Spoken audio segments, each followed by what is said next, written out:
You all know it too. Avatar The Last Airbender is one of the best and most influential TV shows to ever be created. But what you may not know is just how many life lessons there are to learn from it. From the icy shores of the Southern Water Tribe, all the way to the volcanic islands of the Fire Nation. This world has so many hidden lessons to yet be uncovered, and given the amount of Avatar content on this channel, this should come as no surprise. But today, we're not here to analyze any one episode, but rather, we're going to take a deeper look at the top 3 most prevalent life lessons in all of Avatar. One lesson per book.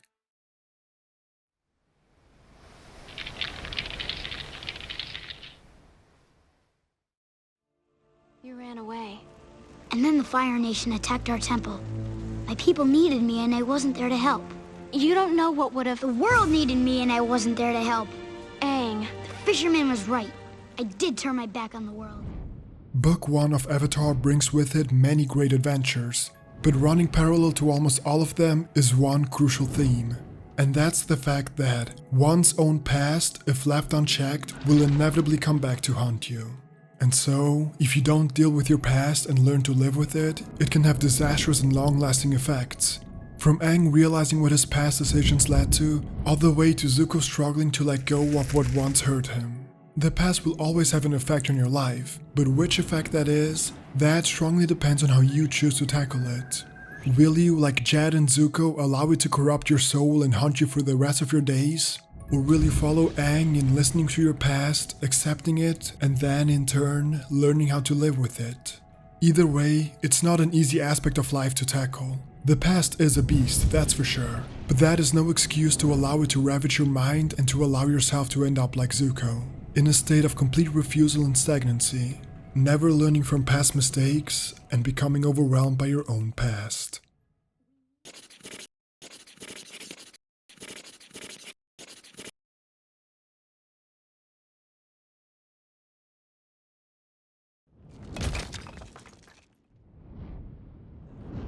Neutral Jing is the key to earthbending. It involves listening and waiting for the right moment to strike. That's why you surrendered, isn't it? Yes, and it's why I can't leave now. From the Avatar State, the Swamp and the Blind Bandit, all the way to the Drill, Return to Omashu and the Guru. These and many other Book 2 episodes have one thing in common. They all focus on one crucial concept, the philosophy of neutral Jing. It's a philosophy all about listening and awaiting the right moment to strike. Not about rushing headfirst into danger, but rather pausing, listening, and then striking. And Avatar's Book 2 is an amazing tale about what great things await you if you listen to the flow, but it's also a cautionary tale about what happens to you if you try too hard to swim against the current. Because if you do wait for the right moment, you'll be rewarded with the ability to take back an entire city on your own. With overcoming your disabilities and becoming the greatest earthbender ever. With doing things you never thought possible simply because you decided to wait and listen. But if you try to control life too much and let yourself be overcome with emotions, you'll only end up hurting the ones you love and being unprepared when the moment demands it most. So learn to let go. Don't get too set on a certain ideal of yourself. It'll only make you stiff and rigid. And within a universe that is always changing, adopting an immovable mindset will only work against you, so be more like water, my friend.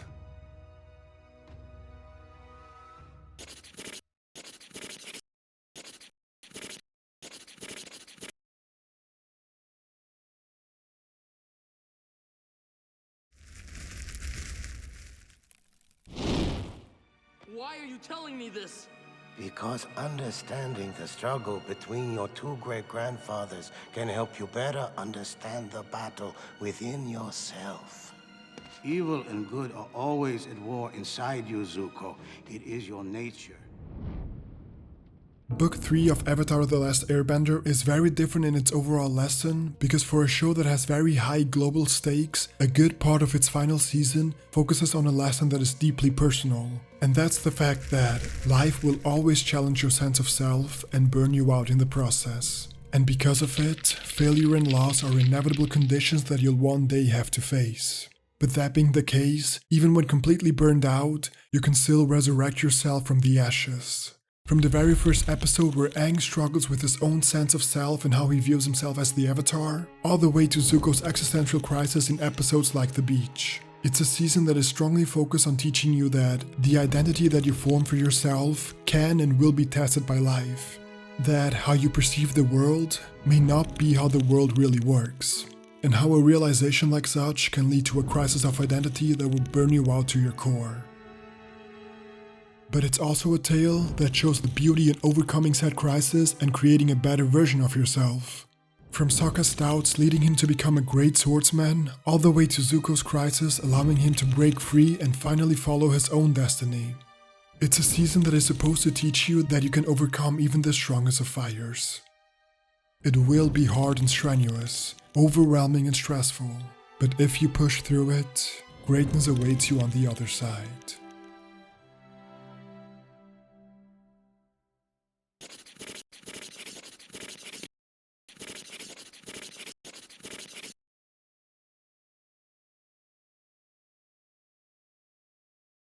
Thanks for watching, guys. Feel free to subscribe and check out one of my previous videos right here. This channel is all about digging deeper into the meaning of life and how we can get there through video games, movies and TV shows. So if that interests you, make sure to subscribe and share it with the people you love. See ya!